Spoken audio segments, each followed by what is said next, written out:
morning everyone, my name is Vijay. Today this topic is data. This is the introduction to data science. Seeing this introduction of data science.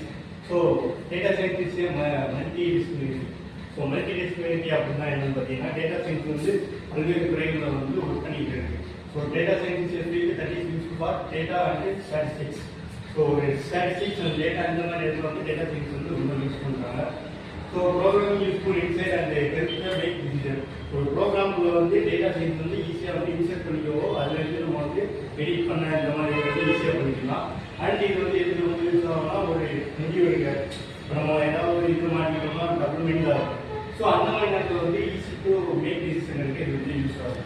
So what is data science? Data science data science is a field that is used for the data statistics and useful. நான் முதல்ல சொன்ன மாதிரி தான் நம்ம data science எங்கெல்லாம் use பண்ணுவோம்னா ஒரு ஸ்டாட்டிஸ்டிக்ஸாக ஒரு ப்ரோக்ராமிங்கில் அப்புறம் வந்து ஒரு health and make decision making வந்து நம்ம வந்து ரொம்ப யூஸ் பண்ணுறோம். ஸோ டேட்டா சயின்ஸ் வந்து சிம்பிளாக சொல்லலாம் இது ஸ்டாட்டிஸ்டிக்ஸ் தான். இந்த மாதிரி இதில் ஸ்கேம் நடக்குது நிறையா இருக்கும். ஸோ அந்த மாதிரி எனக்கு வந்து டேட்டாஸை வந்து நம்ம வந்து ப்ரொடக்டிவாக பாதுகாக்கிறதுக்காக இந்த டேட்டா சயின்ஸ் வந்து நம்ம வந்து யூஸ் பண்ணுறோம். இப்போ டைப்ஸ் ஆஃப் டேட்டா, இப்போ டேட்டா சயின்ஸ் வந்து 3 டைப் ஆஃப் டேட்டாஸ் இருக்குது. டேட்டாஸ் வந்து ஸ்ட்ரக்சர் டேட்டா, செமி ஸ்ட்ரக்சர், அப்புறம் வந்து அன்ஸ்ட்ரக்சர்.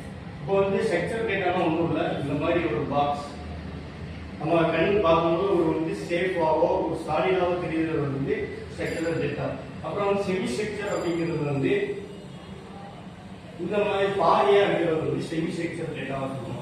ஸோ அன்ஸ்ட்ரக்சர் அப்படிங்கிறது வந்து ஒரு உருவமே இல்லாத சேஃப் இல்லாம சாலிடே இல்லாமல் இருக்கிறது வந்து unstructural data. Need for data science. Data சயின்ஸ்ல என்னென்ன நீட் இருக்குன்னு பார்த்தோம்னா மேத்தமெட்டிக்ஸ் கால்குலேட் பண்ணிக்க முடியும்.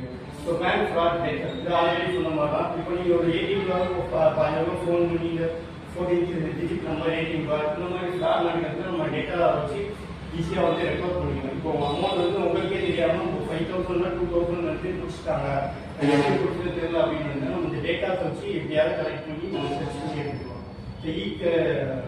ப்ராடக்ட் ரெக்கமெண்ட் இது வந்து நான் ஆல்ரெடி சொன்ன மாதிரி தான். அமேசானில் நீங்கள் வந்து இப்போ ஒரு ப்ராடக்ட் இப்போ ட்ரெஸ் தேடிக்கிட்டீங்கன்னா இப்போ அது ரிலேட்டாகவே சம் மாடல்ஸ் அது சம் கலர்ஸ் வந்து உங்களுக்கு வந்து அதே ரிலேட்டடாக வரும். ஸோ அதுக்காக வந்து டேட்டா சயின்ஸ் இருக்குது. சோசியல் மீடியா இப்போ நீங்கள் ஒரு ரீட் சர்ச் பண்ணிட்டீங்கன்னா ஸோ ஃபார் எக்ஸாம்பிள் அதே ரிலேட்டடாகவே சம் ரீல்ஸ் ஆர் சம்திங்ஸ் உங்களுக்கு வந்து ஷோ ஆகிட்டே இருக்கும். ஸோ அதுக்காக இந்த டேட்டா சயின்ஸ் இருக்கும். டிரான்ஸ்போர்ட் ரொட்டீன் இப்போ நீங்கள் வந்து கூகுளில் போகும்போது ஒரு மேப் வேணும்னு பார்த்தீங்கன்னா ஸோ அந்த இடத்துல வந்து டேட்டா சயின்ஸ் வந்து யூஸ் ஆகும். அதுக்குள்ள நீங்கள் இந்த மேப் தேவைன்னா இது லாங் டிஸ்டன்ஸ், இது வந்து ஷார்ட் டிஸ்டன்ஸ். இப்போ ஒரு மேப் நீங்கள் தேவைன்னா வந்து 3 சாய்ஸ் கொடுக்கும். நீங்கள் அந்த சாய்ஸில் எந்த பெஸ்ட்டு நீங்களே சூஸ் பண்ணிக்கலாம். பெஸ்ட்டு இப்போ டேட்டா சயின்ஸோட ரோல் என்னன்னு பார்த்தீங்கன்னா ஒரு இடத்துல டேட்டா சயின்ஸ் என்னென்ன வேலை பண்ணணும் அப்படின்னா ஒரு டேட்டா வந்து அனலிசிஸ் பண்ணணும். அப்புறம் அதுக்கு வந்து டேட்டா சயின்டிஸ்ட் அது அவங்க வந்து லேர்ன் பண்ணிடுவாங்க. ஸோ அதுக்கு மிஷின் லேர்னிங் இன்ஜினியரிங் இவங்க வந்து யூஸ் பண்ணுவாங்க. அப்புறம் வந்து பிஸ்னஸ் அனலிட்டிக்ஸ். இப்போ பிஸ்னஸ்ல வந்து மெயினான விஷயமே டேட்டாஸ் தான். நம்ம எவ்வளோ டேட்டா கலெக்ட் பண்ணி நம்ம அனலைஸ் பண்ணுறோமோ அவ்வளோ வந்து பிஸ்னஸ் வந்து ஸ்மூத்தாக பண்ணுவோம்.